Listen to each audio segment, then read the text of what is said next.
Hello, जय हिंद, नमस्कार। कैसे हैं आप लोग? उम्मीद करता हूँ स्वस्थ होंगे, सुरक्षित होंगे, मन लगाकर पढ़ाई कर रहे हैं। नहीं कर रहे हैं तो ये रहा फिजिकोवर्स और इस पर चल रहा अपना क्लास 12 का chapter number 1 electric charge and field. और आज है अपनी इस चैप्टर की 4th क्लास। और लास्ट क्लास जो हमने डिस्कस करी थी, 3rd क्लास, वो थी पूरी कुलॉम्स लॉ के बारे में कि कैसे कैसे दो चार्जेस इंटरेक्ट करते हैं। और ऑलमोस्ट 1 घंटे की वो हमारी पूरी क्लास हो गई थी, पूरा डिटेल में मैंने डिस्कस किया था। और आज की क्लास में हम डिस्कस करने वाले हैं, वो हम डिस्कस करेंगे principle of superposition. And then उसके बाद हम क्वेश्चंस करेंगे, सिर्फ क्वेश्चंस करेंगे, सिर्फ न्यूमेरिकल प्रैक्टिस करेंगे। आज की क्लास में प्रिंसिपल ऑफ सुपरपोजिशन यानी छोटा टॉपिक है। देन उसके बाद सिर्फ क्वेश्चंस करेंगे और हो सकता है अगली एक और क्लास आपकी पूरी की पूरी न्यूमेरिकल्स पर बेस्ड रहे। सो अगर आप ये वीडियो देख रहे हैं तो इससे पहले जाकर आप कुलॉम्स लॉ वाली वीडियो जरूर देख कर आए ताकि आप क्वेश्चंस को अटेम्प्ट कर पाए। उसका लिंक मैं ऊपर अटैच कर दे रहा हूँ। तो यहाँ पर शुरू करते बिना टाइम वेस्ट करे प्रिंसिपल ऑफ सुपरपोजिशन। तो कुलॉम्स लॉ में हमने देखा था कैसे दो इंडिविजुअल चार्जेस आपस में इंटरेक्ट करते हैं। तो ये जो प्रिंसिपल ऑफ सुपरपोजिशन है, ये हमें किसके बारे में बताता है कि किसी एक चार्ज पर जब बहुत सारे चार्ज फोर्स लगाते हैं तब वो कितना होगा, है ना। कि मान लो जैसे ये कोई चार्ज है Q, और इसके आसपास में और भी बहुत सारे चार्ज है। ये Q1 चार्ज है, ये Q2 चार्ज है, ये Q3 चार्ज है ना भाई, ये Q4 चार्ज है।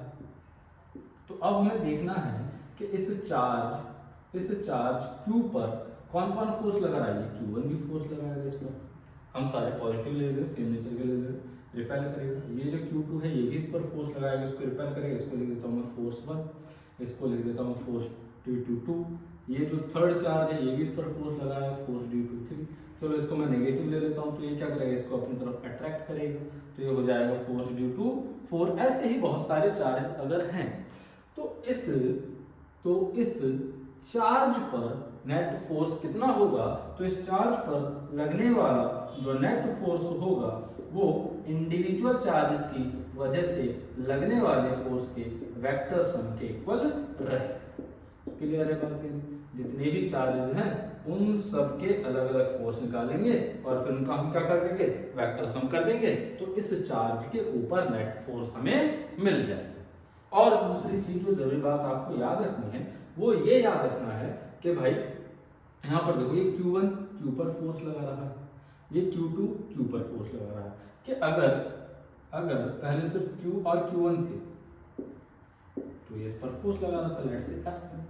अब ये चार्ज आ गया Q2, अब ये चार्ज आ गया Q2, तो अब Q2 भी इस Q पर फोर्स लगा रहा है। तो क्या अब इन दोनों के इंटरेक्शन पर कोई फर्क पड़ेगा? तो इन दोनों के अपने इंटरेक्शन पर कोई फर्क नहीं पड़ेगा। मतलब जो ये F1 है वो अनचेंज्ड रहेगा। बट अगर मैं नेट फोर्स की बात करता हूं, इस पर लगने वाला जो नेट फोर्स है वो क्या हो जाएगा, चेंज हो जाएगा। तो कहने का मतलब क्या है, कहने का मतलब ये है कि किसी भी दो चार्जेस के बीच का जो इंडिविजुअल अट्रैक्शन होता है वो किसी भी थर्ड चार्ज की एब्सेंस या प्रेजेंस से अनअफेक्ट रहता है, उससे उस पर कोई फर्क नहीं पड़ता। बट हाँ, इस चार्ज पर लगने वाला जो नेट फोर्स है वो किसी और चार्ज की प्रेजेंस और एब्सेंस से जरूर अफेक्ट होगा। तो इस चीज को आप लिख सकते हो, इस चीज को आप ऐसे लिखेंगे, the interaction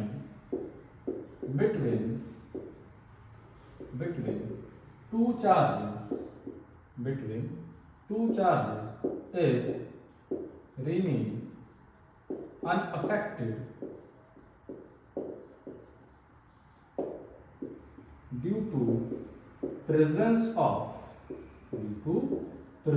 of any other charge.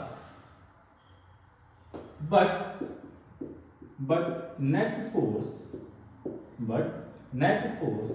acting on the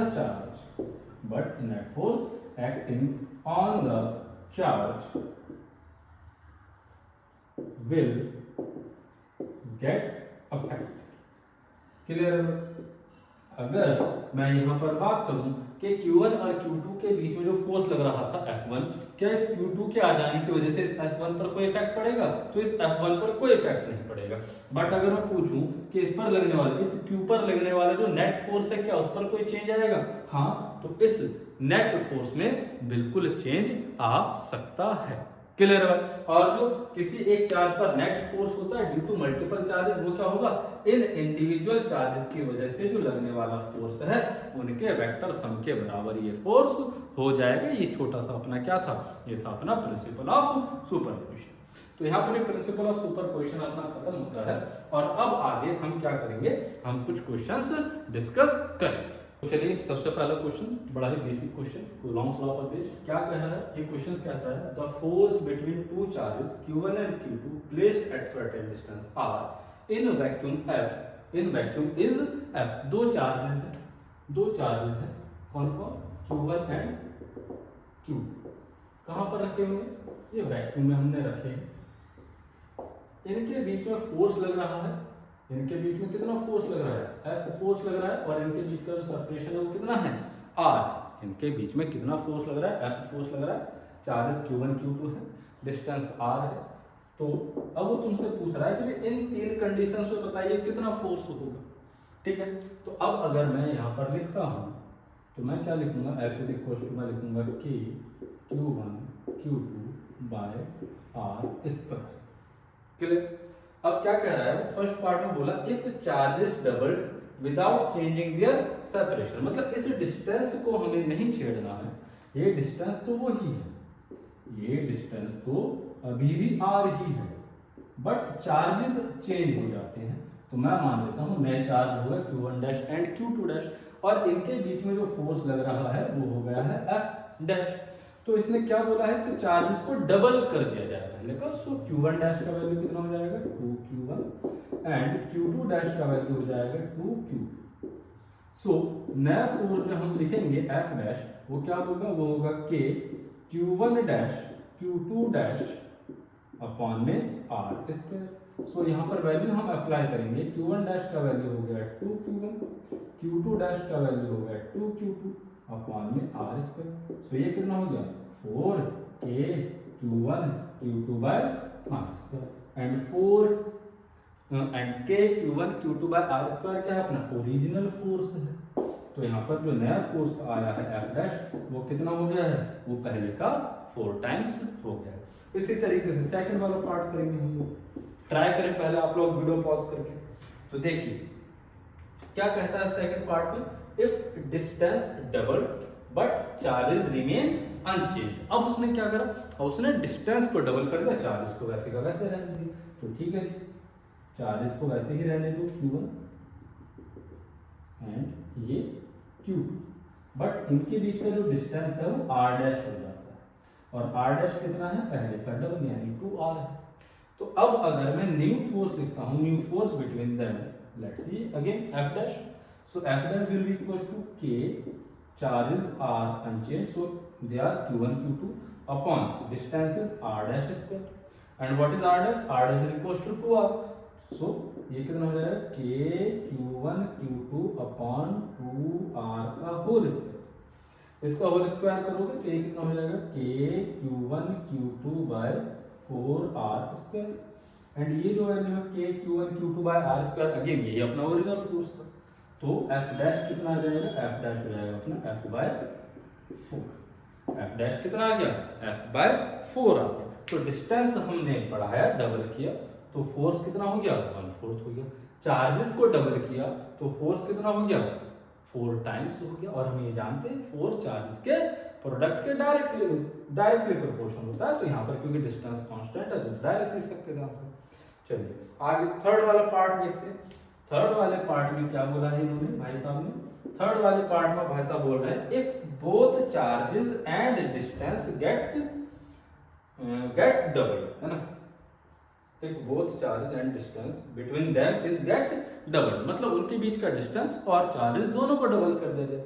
तो अब जो नया फोर्स है वो कितना हो जाता है? F dash. अब क्या बोल रहा है वो कि चार्जेस भी डबल कर दो, मतलब ये हो गया 2Q1, ये हो गया है 2Q2, और इनके बीच का जो सेपरेशन है इनके बीच का जो सेपरेशन है वो हो गया है 2r। तो अब बताइए न्यू फोर्स कितना होगा। तो अब आप क्या लिखेंगे, F dash equal to K Q1 dash Q2 dash by R dash का square. So K Q1 dash is 2Q1, Q2 dash is 2Q2 and upon में R dash is 2R, so it is 2R whole। so यहाँ पर जब हम solve करेंगे 2 2 are 4 and 2 2 are 4 cancel हो, so it is F dash equals to K Q1 Q2 by R square and it is the original force, so it is F। so अगर आपने charges को भी डबल कर दिया है, दोनों चार्जेस को डबल कर दिया है, आपने उनके बीच का डिस्टेंस डबल कर दिया है, तो फोर्स क्या रहेगा, फोर्स सेम ही रहेगा। और देखिए और कैसा क्वेश्चन बन सकता है, और यहाँ पर एक और बेसिक सा क्वेश्चन बन सकता है कि भाई अगर मैं बोलता हूँ,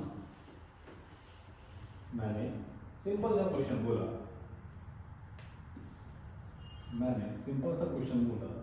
the force between two charges Q1 and Q2 placed at certain distance A in vacuum is F। अब मैंने क्या बोला, if what will be the distance, what will be the distance between the charges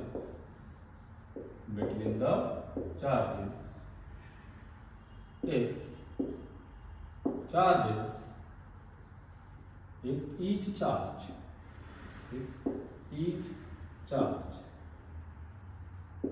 is tripled but force remain unchanged। फटाफट एक बार try करें आप लोग, फटाफट वीडियो पॉज करके इसको ट्राई करें। तो क्या बोला है मैंने अब क्या बोला है, मैंने बोला है कि दो चार्जेस हैं Q1 Q2, अब उनके बीच में फोर्स कितना है, F है, उनके बीच का डिस्टेंस A है। अब मैं ये बोल रहा हूँ कि चार्जेस को अगर मैं ट्रिपल कर देता हूँ, मतलब उनको 3 टाइम्स कर देता हूँ दोनों चार्जेस को, तो बताइए उनके बीच का डिस्टेंस मैं कितना करूं ताकि वो फोर्स सेम रहे, फोर्स रिमेन अनचेंज। अब फोर्स सेम कर रहे हैं, ठीक है। तो देखो पहले कितना कितना चार्ज था, इधर ध्यान देंगे सॉल्यूशन पर, ठीक है जी। पहले चार्ज Q1, दूसरा चार्ज Q2, इनके बीच का डिस्टेंस A, ठीक है। कितना चार्ज है, Q1 चार्ज है, Q2 चार्ज है, इनका बीच का डिस्टेंस A है। इनके बीच में जो लगने वाला फोर्स है वो कितना है, F है। तो अगर मैं यहाँ पर F लिखूंगा तो क्या लिखूंगा, F is equal to K Q1 Q2 by A square, ठीक है। अब हमने चार्जेस को क्या कर दिया, डबल कर दिया, सॉरी चार्जेस को कितना कर दिया, ट्रिपल कर दिया, है ना। अगर हम चार्जेस को ट्रिपल कर दें, 3 टाइम्स कर दें पहले का, मतलब ये 3Q1 हो जाता है एंड दूसरा चार्ज भी कितना हो जाता है, 3Q2 हो जाता है। अब भी इनके बीच में फोर्स F ही लग रहा है, तो बताइए ये जो डिस्टेंस है इनके बीच का, जिसको मैं R बोल रहा हूं, ये कितना होना चाहिए, ये हमसे क्वेश्चन पूछा गया। तो अगर मैं यहाँ पर ये फोर्स लिखूंगा F इज इक्वल टू, तो क्या लिखूंगा, K 3Q1 3Q2 अपॉन में R square. Suppose new distance between the charges is R, तो अब ये भी F है, ये भी F है, दोनों को इक्वेट कर देंगे। जब दोनों को इक्वेट करेंगे तो क्या लिखेंगे, K Q1 Q2 by R square equal to K 3Q1 3Q2 by R square, sorry यहाँ पर A square. So K Q1 Q2 cancel out हो गए। अब यहाँ से देखो क्रॉस मल्टीप्लाई करेंगे, तो जब क्रॉस मल्टीप्लाई करेंगे so R square will be equal to 9A square, square root करेंगे सो R विल बी 3। मतलब अगर हमें फोर्स को सेम रखना है तो हमें क्या करना पड़ेगा, हमें डिस्टेंस को 3 टाइम्स करना पड़ेगा। अब क्वेश्चन अलग अलग तरीके से फ्रेम हो सकता है, 10 के क्वेश्चन यहाँ पर हो सकते हैं। हो सकता है कल के दिन को वो तुमसे क्या बोल दे कि भाई एक चार्ज को डबल किया, दूसरे चार्ज को ट्रिपल किया, तो बताओ उनके बीच का डिस्टेंस कैसे करा जाए।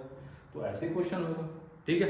वो बोल दे कल के दिन को बोल दे कि भाई हमने डिस्टेंस को चेंज करा है, तो बताओ चार्जेस में क्या चेंज करा जाए कि उनका फोर्स अनचेंज रहे। तो इस पर बहुत सारे क्वेश्चन आपके बन सकते।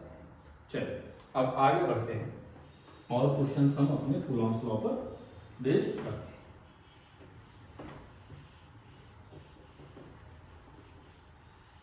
देखो अब है अगला क्वेश्चन।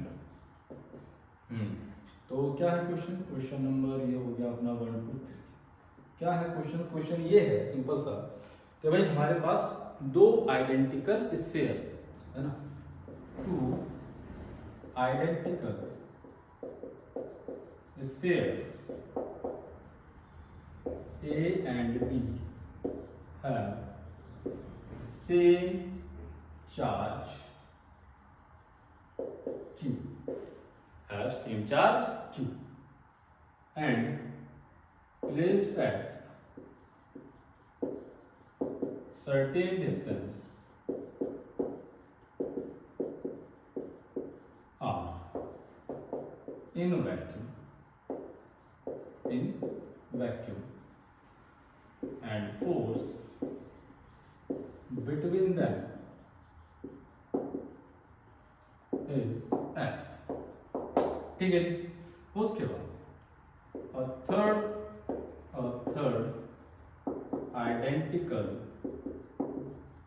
sphere C, एक और आइडेंटिकल स्फीयर है C जो कि कैसा, जो कि न्यूट्रल है ना। फर्स्ट टच विद A, पहले उसको A से टच कराएगा एंड देन विद B, फिर उसको B से टच कराएगा एंड देन टेकन अवे, फिर उसको हम दूर कर देंगे। तो आपको बताना है find the new force between A and B। ये आपका क्वेश्चन है। वीडियो पॉज करेंगे, एक बार ट्राई करेंगे, नहीं होता है तो आप फिर सॉल्यूशन देखेंगे। तो इधर देखिए भाई, इधर देखेंगे क्या कह रहे हैं। बोल रहे हैं दो identical spheres, two identical spheres, और मैं पहले ही बता चुका हूँ अगर आइडेंटिकल स्फीयर्स हैं तो उनके रेडियस सेम रहे, है ना। दो identical spheres, two identical spheres A and B have same charge Q, दोनों पर ही चार्ज कितना है, Q है, and placed at certain distance R, किसी डिस्टेंस R पर रखेंगे। एक ये स्फीयर है A एंड ये दूसरा स्फीयर है B, इनके बीच का डिस्टेंस कितना है, R है, और इनके ऊपर जो चार्ज है इस पर भी कैपिटल Q है एंड इस पर भी कैपिटल Q है, और इनके बीच में जो फोर्स लग रहा है दैट इज F। इनके बीच में जो फोर्स लग रहा है वो क्या लग रहा है, F लग रहा है। तो मैं यहाँ पर पहली कंडीशन में क्या लिख सकता हूँ कि जो फोर्स होगा F इज इक्वल टू वो होगा K Q by R square, product of charges. So ये कितना हो जाएगा, ये हो जाएगा K Q square by R, ठीक है। अब क्या बोलता है, अब एक और आइडेंटिकल स्फीयर है बट वो कैसा है, न्यूट्रल। एक और आइडेंटिकल स्फीयर है बट वो कैसा है, न्यूट्रल है। तो मान लो ये अपना आइडेंटिकल स्फीयर है C, ठीक है। तो पहले किससे टच कराता है, पहले इसको टच कराया जाता है किसके साथ, A के साथ। किसके साथ टच कराया जाता है साहब, A के साथ। A पर कितना चार्ज है, कैपिटल। C कैसा है, न्यूट्रल। क्योंकि C न्यूट्रल है तो इस पर चार्ज कितना हो गया, 0। दोनों को टच कराया, कंडक्शन प्रोसेस याद आया, चार्ज क्या होगा, इक्वली डिस्ट्रीब्यूट हो जाएगा क्योंकि आइडेंटिकल स्फीयर है, सेम रेडियस का स्फीयर है।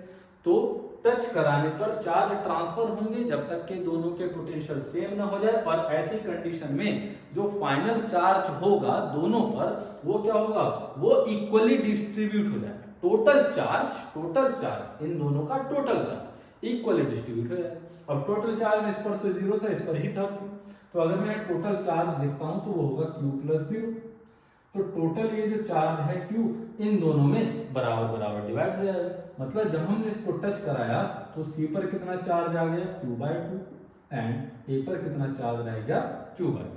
अब इसको यहां से हमने अलग कर दिया, इसको यहां से अलग कर दिया। फिर जो दूसरा स्फीयर है, फिर जो दूसरा स्फीयर है बी, जिसके ऊपर चार्ज अभी क्यू है, अब इसके साथ हमने इसको टच कराया। अब हमने इसको इस बी स्फीयर के साथ टच कराया। जब हम इसको बी स्फीयर के साथ टच कराते हैं, अब देखो अभी भी दोनों में अलग अलग चार्ज, इस पर Q/2 और इस पर Q, तो फिर से क्या होगा, फिर से चार्ज ट्रांसफर होगा, कंडक्शन प्रोसेस होगा, चार्ज ट्रांसफर होगा, तब तक ट्रांसफर होगा जब तक कि पोटेंशियल सेम ना हो जाए। क्योंकि दोनों ही आइडेंटिकल स्फीयर्स हैं, तो जो टोटल चार्ज है दोनों का वो क्या होगा, वो इक्वली डिस्ट्रीब्यूट हो जाएगा दोनों। तो टोटल चार्ज अगर मैं यहाँ पर देखता हूँ, टोटल चार्ज अगर मैं देखता हूँ तो Q2 हो गया B का प्लस Q/2 हो गया C का, तो ये टोटल चार्ज कितना बना 3Q/2। इन दोनों का कुल मिलाकर टोटल चार्ज कितना हो गया 3Q/2। अब इस 3Q/2 का हाफ कर देंगे। इस 3Q/2 का जब मैं हाफ करूंगा तो ये कितना होगा, ये होगा 3Q/4। ये कितना होगा, ये हो जाएगा अपना 3Q/4। मतलब इस B स्फीयर पर कितना चार्ज रह गया 3Q/4। इस C स्फीयर पर भी कितना चार्ज हो गया 3Q/4। तो एक क्वेश्चन तो वैसे ही यहाँ से पूछ लेता है, सी पर बताओ फाइनल चार्ज कितना होगा, ए और बी पर बताओ फाइनल चार्ज कितना होगा, तो आप बता सकते हैं ए पर चार्ज Q/2 और बी पर चार्ज Q/4 है। अब क्या कहा जाता है, and this charge C is taken away. अब इस चार्ज सी को हम यहाँ से अलग कर देते हैं। तो अब जो कंडीशन बनी वो कुछ इस तरह से हो गई है कि ए पर जो चार्ज है वो Q/2 है एंड बी पर जो चार्ज है दैट इज 3Q/4, एंड उनके बीच का जो सेपरेशन है वो अभी भी अनचेंज्ड है, वो आ रही है। तो अब हमें नया फोर्स बताना है, so let's say new force is F'। नया फोर्स कितना है इनके बीच में, F' है। तो क्या लिखेंगे, अब लिखेंगे हम K into charge of sphere A that is Q/2, charge of sphere B that is 3Q/4 and upon R²। इसको सॉल्व करते हैं, F' इक्वल टू K, ये हो जाएगा 3Q² एंड ये हो जाएगा 4×2=8R² and we can write it as 3/8KQ²/R²। And KQ²/R² was the original force. सो हम क्या लिख सकते हैं, F' कितना हो गया, F' हो गया 3/8F। तो जो नया फोर्स आया है, वो पहले फोर्स का कितना हो गया, वो पहले फोर्स का 3/8 टाइम्स हो जाता है। आ रही है बात समझ में, बिल्कुल आ रही होगी, नहीं आ रही है तो दोबारा से वीडियो देखें, तब भी नहीं समझ में आती है तो कमेंट सेक्शन में एक बार कमेंट करके बता दें कि सर नहीं आया है, तो एक छोटी मोटी वीडियो बनाकर फिर से दोबारा समझा। तो चलिए अगला क्वेश्चन देखते हैं। अगला क्वेश्चन देखेंगे वही। अगला क्वेश्चन क्या है, अगला क्वेश्चन है to spheres A and B have same charge Q। दोनों पर ही कैसा चार्ज है, Q चार्ज, ठीक है। 20% charge of A is transferred to B। जो A का 20% चार्ज है वो किस पर ट्रांसफर हो जाता है, B पर ट्रांसफर, ठीक। To spheres A and B have same charge Q and यहाँ पर लिख लो, चलो पूरा लिख लो, एंड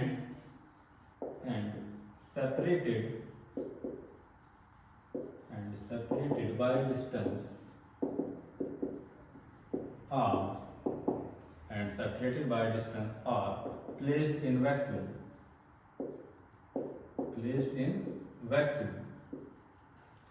applies force F। दोनों एक दूसरे पर कितना फोर्स लगा रहे हैं, F फोर्स लगा रहे हैं। If 20% charge of A is transferred to B, find the new force between them। Clear है, फटाफट इसको सॉल्व करें। फटाफट इसको सॉल्व करने की कोशिश करें, फटाफट वीडियो पॉज करें, इसको ट्राई करें। चलो टाइम खत्म, time up time up time up. इधर देखो क्या बोल रहा है भाई, फिर से हमारे पास दो स्फीयर हैं A and B. A and B दो स्फीयर हैं, दोनों वैक्यूम में रखे हुए हैं, दोनों के ऊपर चार्ज कितना है क्यू क्यू। सेम चार्ज मतलब सेम नेचर का चार्ज है, सेम मैग्नीट्यूड का चार्ज है, इस पर भी क्यू चार्ज था, इस पर भी क्यू चार्ज था, मैंने दोनों ही पॉजिटिव पॉजिटिव ले लिए। इनके बीच का डिस्टेंस r है और इन पर लगने वाला फोर्स F है। सो मैं F को क्या लिख सकता हूँ, k Q square by r square मैं लिख सकता हूँ। इस चीज में मुझे लगता है अब किसी को कोई डाउट नहीं। अगर अब भी डाउट है तो दोबारा जाकर वीडियो देखो, ठीक है जी। इसके बाद अब मैंने क्या बोला, मैंने ये बोला, क्वेश्चन में ये बोला गया है 20% charge of A is transferred to B। जो A का 20% चार्ज है वो किस पर ट्रांसफर हो गया है, B पर चार्ज ट्रांसफर हो गया। कहां से, A से चार्ज किस पर ट्रांसफर हो गया है, B पर ट्रांसफर हो गया है। इस पर भी Q था, इस पर भी Q था। सो B का जो 20% है, 20% of A, 20% charge of A, तो 20% चार्ज A पर चार्ज कितना है Q, so 20% of Q is transferred from A to B। मतलब A का चार्ज क्या हो गया, डिक्रीज, एंड B का चार्ज क्या हो जाएगा, बढ़ जाएगा, डिस्टेंस उतने का उतने। तो अब अगर मैं न्यू चार्ज लिखता हूं, न्यू चार्ज ऑन A पर अगर मैं नया चार्ज लिखता हूं, मैं लिख रहा हूं लेट्स से इसको Q, स्मॉल Q लिखता हूं, क्लियर है। ट्रांसफर होने के बाद A पर कितना चार्ज रह जाएगा, A पर चार्ज होगा Q, इसका original charge, minus 20% of Q।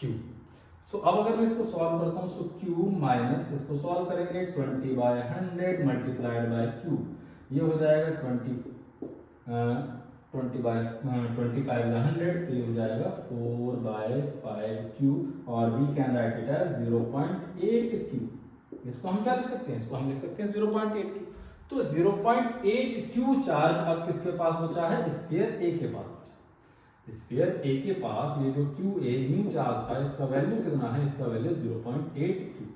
और B पर कितना हो जाएगा नया चार्ज QB अगर मैं लिखूं, तो भाई उसके पास अपना तो था ही था चार्ज, A से और आ गया, A से और 20% उसको मिल गया, उसका तो मजा आ गया भाई साहब, वाह वाह वाह, 20% चार्ज और मिल गया, ठीक है। सो उसके पास Q तो था ही था, प्लस 20% और उसको एक्स्ट्रा मिल गया।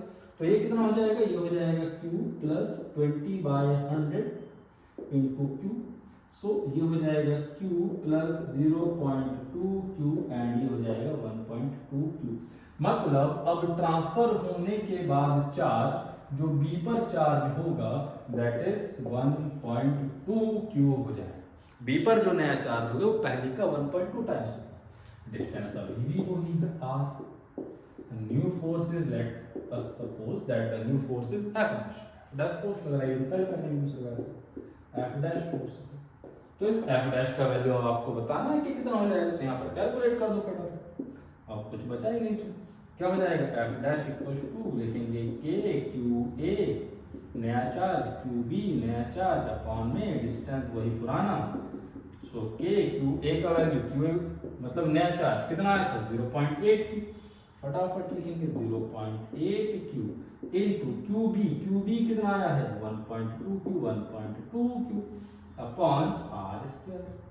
अब यहाँ पर इसको सॉल्व करेंगे, सो ये हो जाएगा K 12 8 96, 12 8 96, सो 0.96, दो प्लेस के बाद डेसिमल है, सो 0.96 into Q square by R square. और देखो ये K Q square by R square तो पहला फोर्स, सो यहाँ पर क्या हो जाएगी F डैश इक्वल टू ये हो जाएगा 0.96 times of F, 0.96 times of F। या फिर हम इसको क्या लिख सकते हैं, हम इसको लिख सकते हैं कि जो नया फोर्स हो गया ये हो गया 96% ऑफ ओरिजिनल फोर्स,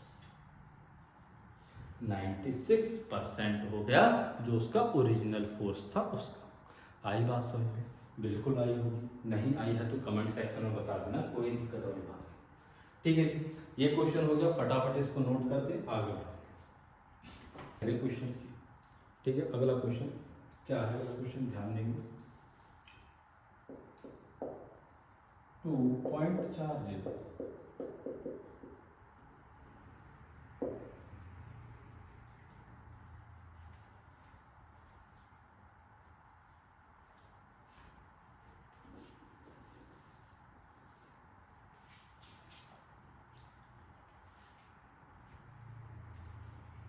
चलिए भाई अब आगे बढ़ते हैं, ठीक है, और कुछ क्वेश्चंस करते हैं। अगला क्वेश्चन है अपना 2 पॉइंट चार्जेस। 2 पॉइंट चार्जेस कौन कौन सा? Plus 9q and plus q are placed at a distance apart, at a distance apart in air, in air. Find the position, nature and magnitude of third charge q, so that the system remain in equilibrium, ठीक है। बड़े ध्यान से question को समझेंगे फटाफट। अब इधर ध्यान देंगे सभी स्टूडेंट, इधर थोड़ा ध्यान देंगे, कोई इधर उधर बातें नहीं करेंगे। तो ये ध्यान देंगे क्या कह रहा है, 2 पॉइंट चार्ज है plus 9q and plus q A distance पर रखे हुए। कहाँ पर रखे हुए? एयर में रखे हुए, वैक्यूम में रखे हुए, फ्री स्पेस में रखे हुए। तो यहाँ रख देते हैं, यहाँ पर हम रख देते हैं कि भाई एक ये चार्ज है प्लस 9q एंड ये दूसरा चार्ज है प्लस, ठीक है, इसको लिख लेता हूँ मैं ए, इसको लिख लेता हूँ मैं बी। डिस्टेंस कितना है? दोनों के बीच का सेपरेशन है स्मॉल ए, ठीक है। अब वो क्या कह रहा है, find the position, nature and magnitude of third charge capital. एक कोई हमारे पास एक और चार्ज है Q, और वो हमसे ये कहना चाह रहा है कि इस Q को मैं कहाँ पर रखूँ, इस Q को मैं कहाँ पर रखूँ कि ये पूरा सिस्टम क्या रहे, ये पूरा सिस्टम इक्विलिब्रियम में रहे। अब पहली बात तो तुम्हें इक्विलिब्रियम का मतलब पता होना चाहिए। इक्विलिब्रियम का मतलब क्या है? इक्विलिब्रियम का मतलब है कि नेट फोर्स कितना होना चाहिए? नेट फोर्स 0 होना चाहिए। अब इसने बोला इक्विलिब्रियम सिस्टम पूरा इक्विलिब्रियम में होना चाहिए। तो सिस्टम अगर इक्विलिब्रियम में है, अब अगर सिस्टम इक्विलिब्रियम में है तो नेट फोर्स सिस्टम का 0 होना चाहिए। मतलब net force on each body कितना होना चाहिए? 0 होना चाहिए। हर एक चार्ज पर नेट फोर्स कितना होना चाहिए? 0 होना चाहिए। क्लियर है? तो चलिए अब एक एक करके चेक करते हैं। अब अगर हम इसको देखें तो भाई मैं यहाँ पर जो है इस पूरे रीजन को 3 पार्ट में डिवाइड कर सकता हूँ। ये हो गया रीजन 1, ये हो गया रीजन 2, ये हो गया रीजन 3। अब हम पहले ये जगह तलाश रहे हैं, वो जगह तलाश रहे हैं कि इस क्यू को हम रखें कहाँ। क्या इस क्यू को हम यहाँ पर रखें थर्ड रीजन में, क्या इसको बीच में रखें इन दोनों के, या फिर इसको लेफ्ट हैंड साइड पर? अगर तो रखें तो हम रखेगा, पहले हम ये चीज़ तलाश। तो अब अगर हम ये चीज़ तलाश रहे हैं तो भाई हमने क्या करा, हमने पहले इस चार्ज को यहाँ पर रख के देखा कि इसको हम यहाँ पर रख लेते हैं, इस क्यू चार्ज को हम यहाँ पर रख लेते हैं। थर्ड रीजन में रख कर देखा हमने। जब हमने थर्ड रीजन में रख कर देखा और इस चार्ज को मैं पॉजिटिव ले रहा हूँ, तो मैंने देखा ये जो चार्ज है प्लस 9 ए पर रखा हुआ चार्ज, इसको रिपेल करेगा। इसको मैं लिख दे रहा हूँ सिंपल एफ ए मतलब फोर्स ड्यू टू चार्ज ए, ठीक है साहब। ये जो बी पर है ये पॉजिटिव है, इसको हमने पॉजिटिव लिया तो एफ बी भी इधर लगेगा। क्या इस पर नेट फोर्स 0 होने का कोई चांस है? तो इस पर नेट फोर्स तो 0 हो ही नहीं सकता, ये तो भाग जाएगा इस डायरेक्शन में। तो यहाँ इक्विलिब्रियम हमें नहीं मिल रहा, यहाँ इक्विलिब्रियम नहीं मिलेगा, ठीक है। फिर हमने यहाँ चेक करा क्या रीजन 1 में हमें इक्विलिब्रियम मिल सकता है, तो हमने यहाँ चेक करा, हम क्यू को उठाकर यहाँ ले इस बेचारे क्यू को। ठीक है, अब इस Q पर फोर्स लगा फिर से, ये पॉजिटिव ये रिपेल करेगा तो force due to A towards left, ये पॉजिटिव बी वाला भी पॉजिटिव प्लस Q है, ये भी इसको रिपेल करेगा। अगेन दोनों फोर्स का डायरेक्शन सेम हो गया, फिर नेट फोर्स इस पर जीरो नहीं हो पाया बेचारा, फिर परेशान, इसको यहाँ पर भी जगह नहीं मिल रही। ठीक है, अब तुम कहोगे साहब आप तो पॉजिटिव ले रहे हो, नेगेटिव लेकर भी देख लो, तो अगर हम नेगेटिव भी लेते हैं, अगर मैं यहाँ पर नेगेटिव चार्ज ले लेता हूँ, इस Q को मैं नेगेटिव ले लेता हूँ, तो देखो ये नेगेटिव होगा तो ये वाला पॉजिटिव जो B पर रखा है प्लस Q है, ये इसको अपनी तरफ खींचेगा, FA फोर्स लगा FB, ये वाला प्लस 9Q जो A पर रखा हुआ चार्ज है, ये इसको अपनी तरफ अट्रैक्ट करेगा, इधर फोर्स लगाएगा, ये FA। तो अगेन देखो दोनों फोर्स सेम डायरेक्शन में हो गए, तो भाई फिर तो कोई चांस ही नहीं कि नेट फोर्स जीरो है। तो चाहे आप पॉजिटिव लो चाहे नेगेटिव नेचर का चार्ज लो ना, यहाँ पर इक्विलिब्रियम है, यहाँ पर भी अगर आप नेगेटिव Q लेते हो तो अगेन ये दोनों पॉजिटिव हैं, तो ये क्या करेंगे, इसको अपनी तरफ अट्रैक्ट करेंगे FA और FB, तब इस पर यहाँ पर नेट फोर्स जीरो नहीं। तो अब हमें एक बात समझ में आई, क्या समझ में आई कि इक्विलिब्रियम हमें आउटसाइड तो नहीं मिल रहा, चाहे मैं नेचर जो थर्ड चार्ज है उसका नेचर चाहे मैं पॉजिटिव लूँ चाहे मैं नेगेटिव लूँ, मुझे outside the region, outside the charges मुझे इक्विलिब्रियम नहीं मिल रहा। अब एक ही रीजन बचा सेकंड, अब इसी में तलाश करते हैं इसकी जगह। तो इसमें जब हम इसकी जगह तलाश करने गए तो हमने क्या देखा, हमने देखा कि भाई इसको यहाँ रखा, ठीक है, हमने इसको यहाँ पर रखकर देखा कि भाई यहाँ पर अगर मैं चार्ज को रखता हूँ इस Q, ठीक है, तो अब ये वाला जो चार्ज है प्लस Q इसको इधर रिपेल करेगा, FB फोर्स इधर लगा, ठीक है, ये वाला जो चार्ज है A पर रखा हुआ चार्ज प्लस 9Q, ये इसको इधर रिपेल करेगा लेफ्ट हैंड साइड पर, तो ये FA है। तो अब देखो ये दोनों फोर्स एक क्या हो गए, एक दूसरे के अपोजिट डायरेक्शन में हो गए। तो जब फोर्स अपोजिट डायरेक्शन में है तो हाँ, अब मुझे इन दोनों के बीच में कहीं एक ऐसी जगह ऐसी मिल सकती है कि जहां पर नेट फोर्स क्या हो जाए, जीरो हो जाए। तो अब आपको ये बात याद रखनी है, यहाँ पर मैंने दोनों पॉजिटिव लिए, हो सकता है कल के दिन को यहाँ पर दोनों नेगेटिव चार्ज, तब भी यही चीज फॉलो होगी, नेगेटिव होगा तो ये क्या करेगा, नेगेटिव वाले को उधर रिपेल करेगा, दोनों फोर्स नेगेटिव वाले को इधर रिपेल करेंगे, दोनों फोर्स पॉजिटिव वाले को इधर अट्रैक्ट करेंगे। तो इक्विलिब्रियम आउटसाइड तो मिलना ही नहीं है, इस चीज को नोट करके यहाँ पर लिख लेते, इस चीज को नोट करके यहाँ पर लिख लेना, for like charges equilibrium lies between charges, equilibrium position lies between charges, कहाँ लाया करेगा, चार्जेस के बीच में लाया करेगा। क्लियर है, नाइदर चार्जेस के बीच में। थोड़ा सा इसमें हम जगह बना लेते हैं, बहुत सारा सामान हम यहाँ पर लिखते हैं, ठीक है। तो अब एक बात तो क्लियर हो गई कि जो इक्विलिब्रियम है वो इक्विलिब्रियम इनके बीच में है, इन दोनों चार्जेस के बीच में, इनके बीच का सेपरेशन ए है, ठीक है सर। अब एक चीज और देखो, अब फोर्स का फॉर्मूला आपको मालूम है, F इक्वल टू क्या है, K Q1 Q2 bye R², मतलब चार्जेस के प्रोडक्ट पर डिपेंड करता है एंड देन उनके बीच के सेपरेशन के स्क्वायर पर इनवर्सली प्रोपोर्शनल होता है। अब यहाँ पर अगर हम देखें Q तो दोनों में ही कॉमन है, मतलब एक जो चार्ज है वो दोनों में कॉमन है। अब देखो, अब ये जो फोर्स है ये इधर लग रहा है, इस Q पर force FA towards right repel कर रहा है, ये B वाला इस पर फोर्स लगा है FB टुवर्ड्स लेफ्ट, ये लेफ्ट में इसको रिपेल करे, ठीक है। अभी हम पॉजिटिव लेकर, नेगेटिव होगा तब भी आप समझ जाओगे। अगर ये नेगेटिव नेचर आप लेते हो, अगर आप ये नेगेटिव नेचर लेते हो तो क्या करेगा, ये अपनी तरफ अट्रैक्ट करेगा, तो FB का डायरेक्शन इधर हो जाएगा। अगर ये नेगेटिव है तो ये अपनी तरफ अट्रैक्ट करेगा A, तो FA का डायरेक्शन इधर हो जाएगा। अभी फोर्सेस का डायरेक्शन क्या है, अभी भी फोर्सेस का डायरेक्शन एक दूसरे के अपोजिट ही रहेगा। चलो इसकी बात अभी हम बाद में करेंगे, पॉजिटिव लेना है कि नेगेटिव। चलो अब यहाँ पर देखो, अब एक चार्ज तो फिक्स हो गया, उसको हटाए दो, ये Q तो फिक्स हो ही गया, दोनों में कॉमन आएगा। अब ये Q और R पर डिपेंड कर रहा है। अब देखो, अब ये 9Q है और ये Q है, मतलब ये वाला चार्ज ज्यादा है, मतलब ये ज्यादा फोर्स लगा देगा। तो इसमें क्या करना है, मुझे अगर बैलेंस करना रहे, ये चार्ज का मैग्नीट्यूड कम है, ये चार्ज का मैग्नीट्यूड ज्यादा है, मैं चाहता हूं कि इसका फोर्स इसके फोर्स के बराबर हो जाए, तो मैं क्या करूंगा, मैं डिस्टेंस पर खेलूंगा, इसके हिसाब से डिस्टेंस के हिसाब से। अब मैं क्या करूंगा, मैं 9Q से दूर रखूंगा इस चार्ज, 9q से दूर रखने का रीजन क्यों है?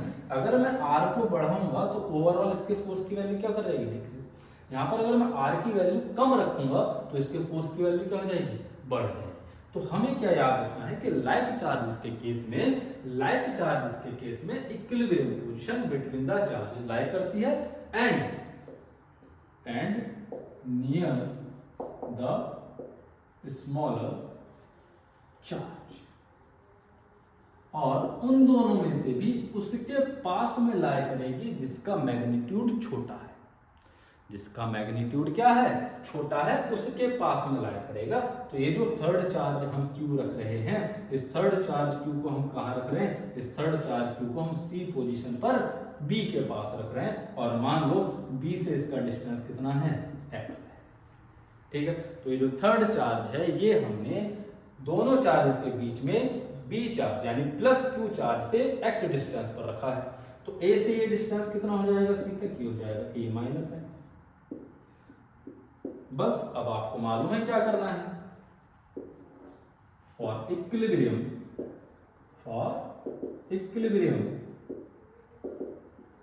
Force due to A will be equal to force due to B, है ना। A की वजह से फोर्स और B की वजह से फोर्स क्या होंगे? दोनों आपस में इक्वल होंगे, अपोजिट डायरेक्शन में लग रहे हैं, मैग्नीट्यूड भी हम सेम कर लेते हैं। तो FA कितना हो जाएगा? इसको लिखूंगा मैं K, ये कितना है? ये है 9Q, ये कितना हो गया? जो ले रहा चार्ज थर्ड चार्ज, ये कैपिटल Q अपॉन में डिस्टेंस कितना हो गया? ये हो गया A minus x whole square. दूसरा यहाँ पर जो लिखेंगे K, ये कितना हो जाएगा? Small q into capital Q upon में ये डिस्टेंस कितना हो गया? This is x square. अब देखो K Q कट के मर गया। अब अगर मैं दोनों तरफ स्क्वायर रूट कर देता हूँ, इधर 9 का स्क्वायर रूट हो जाएगा 3, a माइनस एक्स का होल स्क्वायर, इसका स्क्वायर रूट करोगे तो a माइनस एक्स, इधर करोगे तो ये ऊपर 1 बच रहा है, 1 का स्क्वायर रूट 1, ये x स्क्वायर का square root x, cross multiply किया so 3x will be equal to a minus x. इस x को उठाकर इधर पटक दिया तो 3x plus x equal to a, so ये हो जाएगा 4x equal to a and the value of x will be equal to a by. Clear है? x कितना आया? x आया a बाय 4। मतलब जो हम थर्ड चार्ज रखेंगे वो इस प्लस q चार्ज से a बाय 4 डिस्टेंस पर रखेंगे, या फिर अगर प्लस 9q से पूछ लेगा तो प्लस 9q से कितना हो जाएगा? ये हो गया a by 4 from q charge. अगर वो पूछ लेता आपसे प्लस 9q से बताओ तो प्लस 9q से कितना हो गया? ये हो गया a minus x. So value put करेंगे a माइनस a बाय 4, तो ये कितना आ गया? 3a by 4। ये कितना हो गया भाई? ये हो गया अपना 3a बाय 4। तो ये डिस्टेंस कितना है? 3a बाय 4 है। तो ये 3a by 4 from plus 9q charge and towards right, है ना। इनके बीच में रहेगा, कितने डिस्टेंस पर रहेगा? 3a बाय 4 डिस्टेंस पर रहेगा। तो ये हमें पोजीशन पता चला। तो इतना काम हमारा या पोजीशन बता। क्लियर है? यहाँ तक बात समझ में? उम्मीद कर रहा हूँ आपको समझ में आ रही होगी। बहुत स्लो पढ़ा रहा हूँ, बड़े आराम से पढ़ा रहा हूँ ताकि चीजें आपको क्लियर हो जाए। ठीक है, अब आगे दूसरी चीज उसने हमसे क्या पूछा? उसने पूछा हमसे नेचर, साथ साथ मैग्नीट्यूड और बताओ इसका। इस चार्ज का नेचर क्या होना चाहिए और इस चार्ज का मैग्नीट्यूड क्या होना चाहिए, ये और बताओ। तो अब नेचर कैसे चेक करेंगे? अब हम नेचर की बात कि अगर मुझे इस का नेचर देखना है, नेचर ऑफ कैपिटल Q क्या होना चाहिए, तो अभी हमने लिखा कि इक्विलिब्रियम। क्या चीज इक्विलिब्रियम है? पूरा सिस्टम इक्विलिब्रियम। अगर पूरा सिस्टम इक्विलिब्रियम में है, पूरे सिस्टम पर नेट फोर्स 0, पूरे सिस्टम पर नेट फोर्स 0 है, तो इंडिविजुअल बॉडी के ऊपर भी नेट फोर्स 0 होगा। इंडिविजुअल पार्टिकल के ऊपर या बॉडी के ऊपर अगर नेट फोर्स 0 है, मतलब इस पर लगने वाला नेट फोर्स 0, इस पर लगने वाला भी नेट फोर्स 0 और इस प्लस Q पर भी लगने वाला नेट फोर्स 0 आना चाहिए। इस तरीके का इनका चार्जेस का नेचर होगा। अगर मैं इसको प्लस Q ले लेता हूं तो भाई इस पर तो नेट फोर्स हम देख सकते हैं कि 0 आ जाएगा। इसको मैं अगर नेगेटिव ले लेता हूं तो भी 0 आएगा, बट इन दोनों का क्या, इन पर कैसे आएगा 0?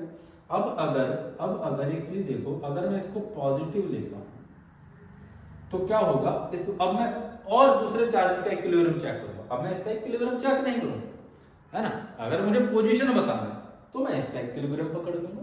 जब मुझे नेचर और मैग्नीट्यूड बताना है तो जो गिवन चार्ज है मैं उनको पकड़ूं।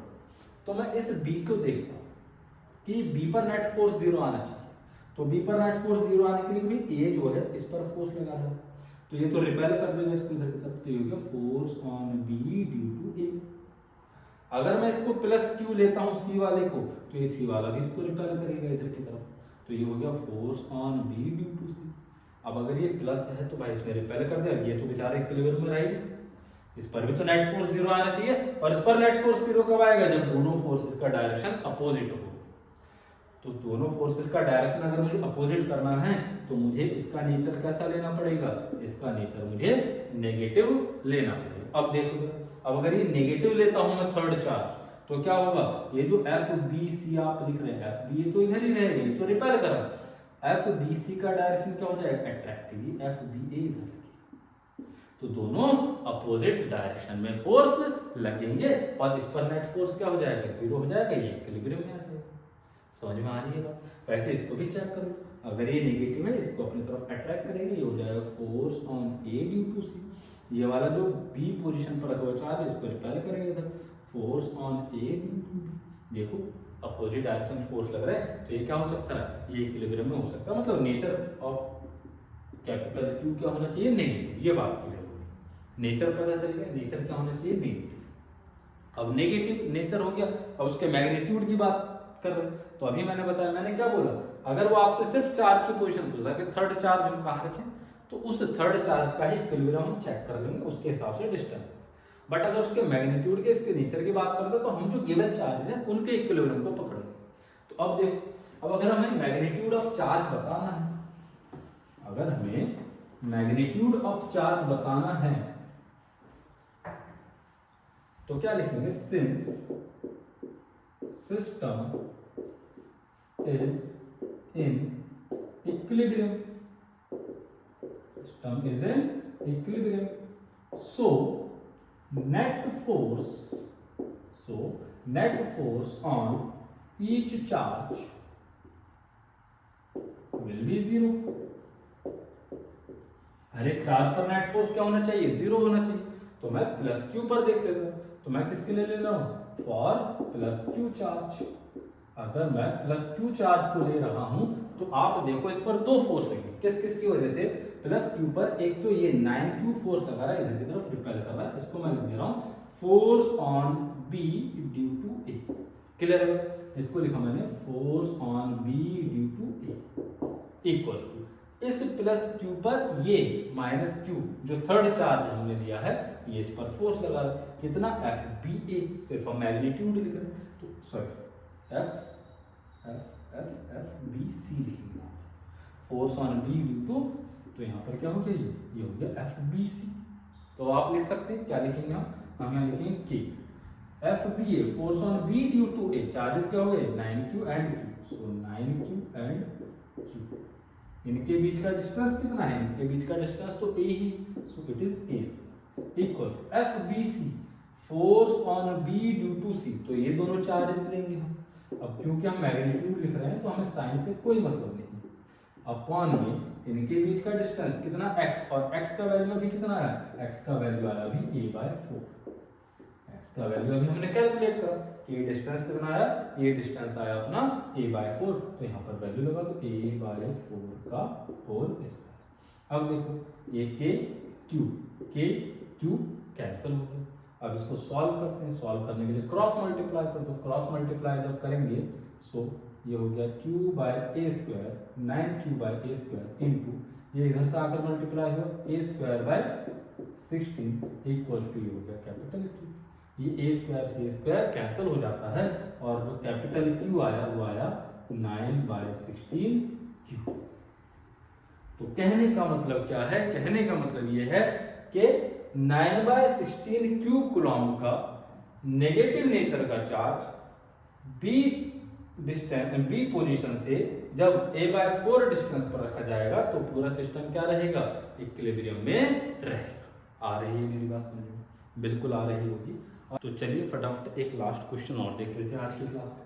क्वेश्चन क्या है, बड़ा ही सिंपल सा क्वेश्चन है कि हमारे पास दो पिथ बॉल्स, हमारे पास क्या है, हमारे पास दो पिथ बॉल है, इसको मैं ए बॉल बोल देता हूँ और इसको मैं बी बोल देता हूँ। क्लियर, दो पिथ बॉल है ए एंड बी, ये वाली जो बॉल है ये हमने फिक्स कर रखी है, ये फिक्स है, और ये वाली जो पिथ बॉल है बी ये फ्री है। ठीक है, इस बॉल के बारे में हमें ये बोला गया है कि इसका जो मास है वो 10 ग्राम एंड इसके ऊपर जो चार्ज है वो है 5 इंटू 10⁻⁻8 कूलम्ब का चार्ज है इस बॉल के ऊपर। क्लियर है, और ये एक दूसरे के ऊपर नीचे है।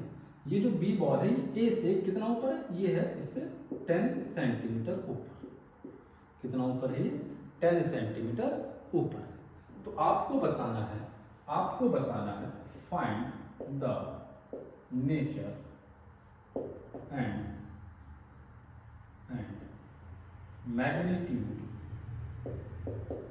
Magnitude of charge on pith ball A so that B remain in rest। Clear बात, एक बार क्वेश्चन फिर ध्यान से सुन ले, फिर उसके बाद अपने आप सॉल्व करेंगे। दो पिथ बॉल है ए एंड बी, जो ए है वो फिक्स है, इससे 10 सेंटीमीटर ऊपर एक और पिथ बॉल है बी जो कि फ्री टू मूव है, ये मूव कर सकती है। इसका मास हमें दिया है 10 ग्राम और इसका चार्ज हमें दिया है 5 इंटू 10⁻⁸ कूलम्ब। तो अब हमसे पूछा गया है अगर मैं इसको छोड़ता हूं तो इस ए पर हम कितना चार्ज रखें ताकि ये जो बॉल है, ये जो पिथ बॉल है बी, ये रेस्ट में रहे, ये नीचे की तरफ मूव ना करे। एक बार वीडियो पॉज करके अपना आप ट्राई करें, फिर उसके बाद सॉल्यूशन देखें।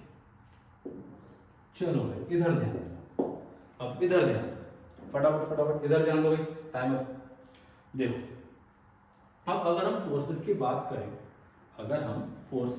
करें, कि यहाँ पर कौन कौन से फोर्स लग रहे होंगे, तो ये जो बॉल है बी, ये जो पिथ बॉल है बी, अब इस पर दो फोर्स लगेंगे। पहले तो एक तो फोर्स लगेगा इसका खुद का वेट वर्टिकली डाउनवर्ड mg, एक तो लगेगा इसका खुद का वेट वर्टिकली डाउनवर्ड्स जो कि क्या रहेगा mg। अब अगर डाउनवर्ड फोर्स लग रहा है, मैं इसको रोकना चाह रहा हूं तो मुझे इसके अपोजिट फोर्स लगाना पड़ेगा, क्योंकि ये खुद पॉजिटिवली चार्ज है और मैं ए से इस पर फोर्स लगवा रहा हूं, तो ए को मुझे चार्ज देना है, तो मैं ए को कैसा चार्ज दूं कि ऊपर की तरफ फोर्स लगाए तो ये रिपेल करे, ये रिपेल करेंगे तो ये पॉजिटिव है, तो इसको भी हम कैसा रखेंगे, पॉजिटिव रखेंगे। तो नेचर तो क्लियर हो गया, ये नेचर तो क्लियर हो गया कि ए का जो चार्ज होगा वो पॉजिटिव होगा। अगर पॉजिटिव है तो कितना होगा, अब यहाँ पर फोर्स लग रहा है इस बॉल बी पर, किसकी वजह से, ए की वजह से। कैसा फोर्स, इलेक्ट्रोस्टैटिक फोर्स। कैसा force, electrostatic force, force on B due to A. तो अब अगर ये रेस्ट में है, अगर ये रेस्ट में है तो ये दोनों फोर्सेस आपस में क्या होंगे, इक्वल होंगे, तो इनको इक्वल कर दो। Force on B due to A, electrostatic force on B due to A equal to weight of pith ball B.